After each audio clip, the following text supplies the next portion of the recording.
Welcome to Unfiltered, where I ask hard-hitting questions about Call of Dragons and give someone the opportunity in the Call of Dragons community to answer those hard-hitting questions. And today is a very chaotic guest. All of you guys will know this name because he is the one and only nicknamed the Dictator, the Dolphin, and easily recognizable, the one and only JasonGee, the owner and leader of TFS. So let's go into today's interview and I hope you enjoy it.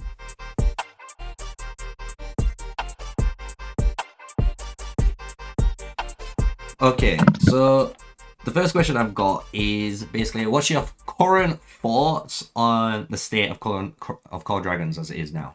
To be honest, I find it like kind of annoying because like there's no real strategy anymore. It's like whoever gets to a choke point faster right now.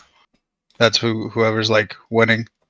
Like it doesn't matter how much you fucking spend, and it doesn't matter like how strong your alliance is. As you could see, like in the TFS server, one choke is holding all of us back, even though we're winning fights. Yeah, do you feel like basically, even though, I don't know, every community member has said about choke points, can we have less choke points? Do you feel like the devs are purposely just trying to add more choke points with, like, you know, the addition of the spires being put to every single choke point too? I really think the devs just don't listen to us at all, and they just do whatever the fuck they want. Like I feel like they don't play the game or know how players feel about the game. Because I mean, if they listened to us even a little bit, we would have more fucking features and we wouldn't be fucking stuck in an alliance for a full season without being able to migrate or like send out hit squads or anything like that, you know? Yeah, definitely. So, like, kind of like leading on from that kind of easy one. So, what would you like to kind of see happen, right? It might even be like gameplay changes, or it could be just structure of, you know, like the pay to win to free to play, you know, like gap. It could be anything in that realm. So, what would you like to kind of see improved in God Dragons currently?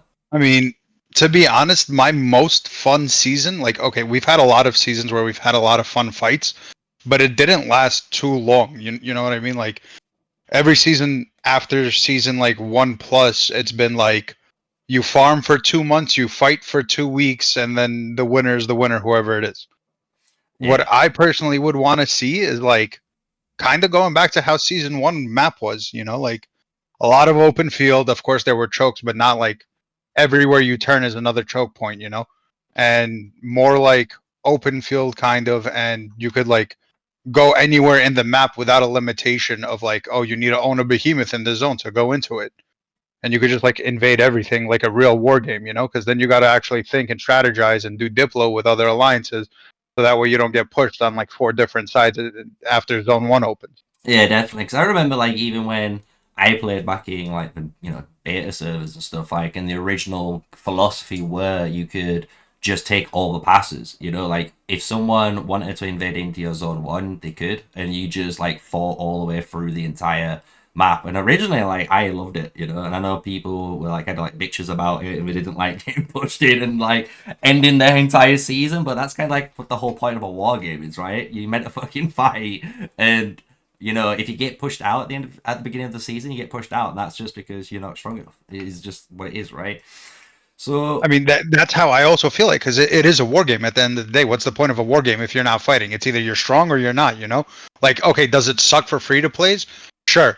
But then there's also other free to plays who are putting in crazy amounts of work and effort on their accounts to be fucking relevant in the game. Like, I have literally a completely free to play player in TFS, Stiggy. Literally still has his Lilia badge, didn't spend the dollar on the game, and he's getting more merits than certain T5 players. And it's those players who should enjoy the game and actually fight with alliances who want to fight and not just be stuck farming for 2 months, fight for a little bit, and then go back to farming. yeah, because I think that's one thing I'm gonna say, like, from my outside perspective, because I'm kind of like, as you know, a merc for Order 665 for you guys in FS right now. But like, a lot of people think to fight in TFS, you have to be like a D5 player, and you have to be the top power, and you need to be this, right, and you need to be that. But it's the fact that, like, even you say, like, you've got T4 players in there that are just highly active, and it's the fact that, like, activity does make the biggest thing in this game compared to power. Like, what's the point of having all that power if you're not going to be using it, right? But I want to lead into this question because I liked how you brought in like the free to play versus kind of like the spending, dynamic. And I was obviously you're a spender yourself, and I'm not going to ask how much you've been spending, but since you've been obviously spending in this game, do you feel like the game almost like forces you? It sounds a bit silly, but like forces you to keep spending because without that, you're not going to keep up with all the other guys, and you're not going to maintain almost like that, lead you've got from spending earlier on.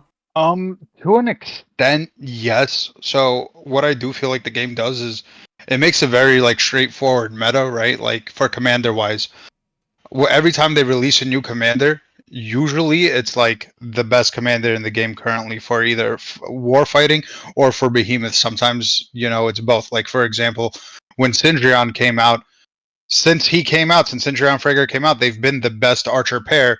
And if you don't have that max, you're kind of like on a setback, right? Because people aren't going to bring you into behemoths, especially on how difficult the devs have made it without like a max archer set of Sindri on Freygar to get the frames or to, you know, actually participate in the game to get rewards. Like you do need Always, to spend for like commanders and artifacts. I mean, once you get to a point, like if you're comparing me to another player, it's kind of difficult because yeah, I have like everything maxed. So for me, the only thing I do need to spend on is either troop size or the new commanders and artifacts. yeah. And personally, I feel like if you don't have the new commanders and artifacts, then you're kind of like holding yourself back. Are you like completely out the game? No, but it is a major setback in my opinion if you don't have that. Yeah, because I find that such a like weird dynamic if you think about it. Because like for a game, you'd expect like even if I don't know for the future, like there was so many like 50 heroes in the game, like you would have thought like even though yes there's going to be power creep over time, you would have hoped that like if you didn't get a generational free hero and you skipped it, you'd be fine. But it's not like that at all, just due to the structure, as you say, of like Call of Dragons, like how they basically almost shitting out a new commander or a new artifact of some sort every few months. And I know it's still early phase if people want to say that, and they need to get seasons like 1, 2, and 3 sword, which is kind of like your base heroes, your base artifacts and stuff. But you've got to think if this is the power level already, I can't imagine when you do get to like a Rise of Kingdoms equivalent of like Season of Conquest, where you've got these brand new heroes that are already coming out, where you've got Joan of Arc primes, which are like recycled copies of the old games, right? So I just want to kind of go in. Have you got any final, things you want to talk about or mention with Call of Dragons, like any problems or issues, or what you wish to see changed? And if not, we'll just leave it there, man. I mean, what I do want to see is more balance for our free to plays because the community can't be like only spenders, right? Everyone can't be spending, especially like on my level or Southern Lights level or Nephisto's level. People can't spend on that level to remain relevant. That's just fucking stupid, bro. It's stupid to spend so much money on a game or to have everyone spend so much money on a game to be relevant, right? I want it to be balanced for the people who don't want to spend or who want to casually play and still be able to participate in alliances like my own alliances, like FS or TFS, right?